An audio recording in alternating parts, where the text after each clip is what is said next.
c'est un petit peu une des grandes nouveautés dans le livre, parce que c'est un des chapitres les plus importants dans le livre, qui est celui de l'importance de l'écologie, de la sauvegarde de notre planète. C'est un sujet qui me touche beaucoup aussi, parce que moi je suis botaniste de formation ici à l'Université de Liège, donc biologiste, et j'ai fait mon mémoire sur le cycle du carbone. Donc en gros, la vitesse de décomposition des plantes, et ce qui m'avait surtout touché aujourd'hui, c'est que les réserves de notre planète sont épuisables, les réserves sont finies, et donc aujourd'hui on est confronté à un débat sur quel type d'économie construire pour pouvoir garantir une viabilité, une durabilité à notre planète. Et trop souvent, je parlais devant notre porte au niveau du PTB, je pense qu'on a trop souvent opposé d'une part les questions sociales qui sont urgentes avec les questions écologiques qui le sont tout autant, en disant toujours la première chose qu'on doit résoudre c'est le problème de bien-être des gens qui souffrent socialement et la planète ça viendra après. En fait, ce qu'on se rend compte, c'est que la question écologique, elle est immensément sociale. Quand aujourd'hui, le groupe intergouvernemental, les experts sur le climat, le GIEC, indique que si la planète augmente de 2 degrés centigrades, près de 250 millions d'habitants vont devoir quitter les côtes où ils habitent aujourd'hui parce qu'ils sont dans des zones inondables, le pot fera dessin que dans ces 250 millions, ceux qui vont rester, ceux qui ne pourront pas déménager, c'est les plus pauvres. C'est les plus pauvres de la planète. Ceux qui ont du pognon, ils vont se mettre un peu plus loin, mais c'est pas un problème. Quand un ouragan aujourd'hui, comme l'ouragan Katrina, déferle sur les États-Unis d'Amérique, qui est resté à Nouvelle-Orléans, c'est les plus pauvres. Ceux qui avaient l'argent, ils sont partis dès longtemps, on les a avertis, les plus pauvres, c'est ceux qui restent. Quand aujourd'hui, on a des problèmes de particules fines et plus particulièrement dans les zones industrielles de la Bas-de-Vallée, qui vivent dans les Bas-de-Vallée, souvent, en carrière, c'est ceux qui ont moins d'argent, qui peuvent moins aller dire sur les hauteurs. Donc on est, chaque fois qu'il y a une question écologique, il y a une composante sociale très forte. Et donc c'est cette combinaison des deux qu'on va pouvoir mener aujourd'hui. Parce qu'aujourd'hui, il y a un débat de société sur, par exemple, comment produire avec une énergie durable.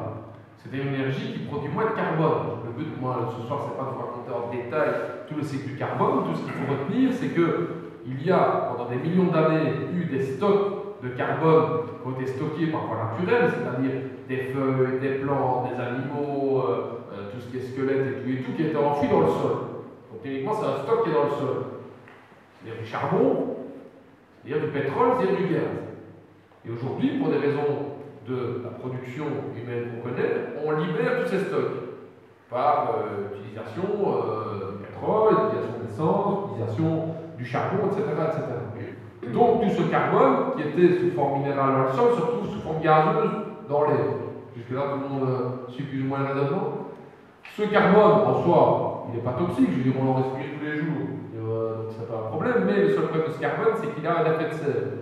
Alors l'effet de serre, c'est quoi? C'est qu'il renferme la chaleur comme dans une serre. Donc quand vous avez une serre et une tomate, le soleil rentre, mais ne ressort pas. Et en soi, tant mieux que ça existe un peu, parce que si on n'a pas l'effet de serre, on sera en train de se dégeler, je veux dire, comme sur Mars. Donc c'est très bien qu'il y a un peu d'effet de serre. Mais quand il y a trop d'effet de serre, ça commence à s'emballer, il fait de plus en plus chaud. Alors on va dire en Belgique, on passe, c'est tant mieux, il fait un petit peu plus chaud. Mais le gros problème, c'est que plus il fait chaud, plus les plantes vont se décomposer rapidement, plus les plantes vont se décomposer rapidement, plus il y aura du CO2, etc. etc. Et on est dans une spirale de. Alors, se pose la question, comment produire autrement? On peut produire autrement. On peut produire sans pétrole. On peut produire sans nucléaire, mais le seul problème, c'est que nous dépendons totalement des multinationales de production énergétique pour faire cette conversion. Et donc, tous les 3 ans, le gouvernement belge va toquer chez M. Etravel.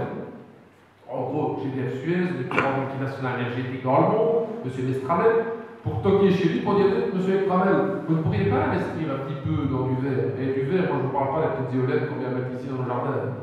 Moi, quand je parle d'énergie renouvelable, c'est d'investir massivement dans l'éolien offshore, c'est-à-dire en pleine mer pour avoir vraiment des pales rotatives qui sont immenses pour produire de l'énergie renouvelable. Et tous les 2-3 ans, les travailleurs disent oui, donnez-moi un subside, on va voir ce qu'on peut faire. Et tous les 3 ans, on retourne chez les travailleurs, et les travailleurs disent bon, non, on n'a pas trouvé d'alternative. Et donc, nous sommes complètement dépendants pour notre transformation de notre modèle énergétique de ces multinationales, dont le but n'est pas du tout de produire du verre, dont le but c'est de faire du fric. veulent faire avec du verre, ils font du verre, ou ceux qui sont sans verre, ils pourront produire sans verre. Et donc, qu'est-ce qui se passe aujourd'hui? C'est que je ne sais pas dans les offres, quand vous allez chez vos fournisseurs d'électricité, peut-être certains d'entre vous ont opté pour des productions d'énergie verte, 100% vert, vous avez déjà vu sur vos contrats. Et donc, officiellement, la Belgique, elle produit plus de 30%, excusez-moi, plus de 30% d'énergie verte. Le seul problème, c'est que dans la vérité, on produit que 7% d'énergie verte en Belgique. Attends, comment ça se fait? Ils nous vendent 30% et on paye un petit peu plus cher, et en même temps, on ne produit pas 30%, on produit 7%.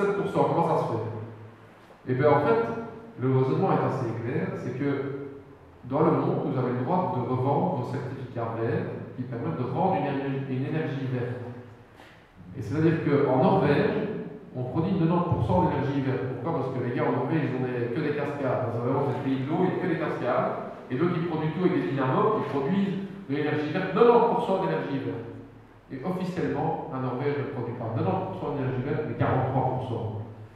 Et donc, 47% des certificats verts norvégiens sont vendus aux sociétés en Belgique. C'est-à-dire qu'on colorie, ça s'appelle le greenwashing. On colorie avec une peinture verte une électricité qui n'est pas du tout produit vert.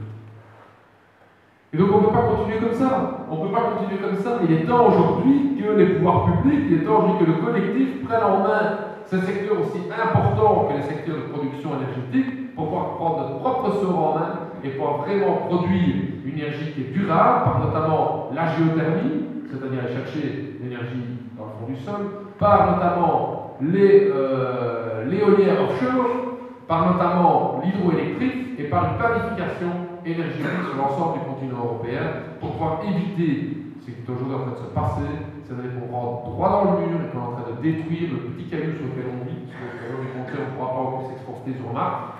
Donc en tout cas, il faudrait continuer à vivre ici. Et donc cette question d'écologie semble très très importante de pouvoir la résoudre et d'une manière sociale et d'une manière écologique.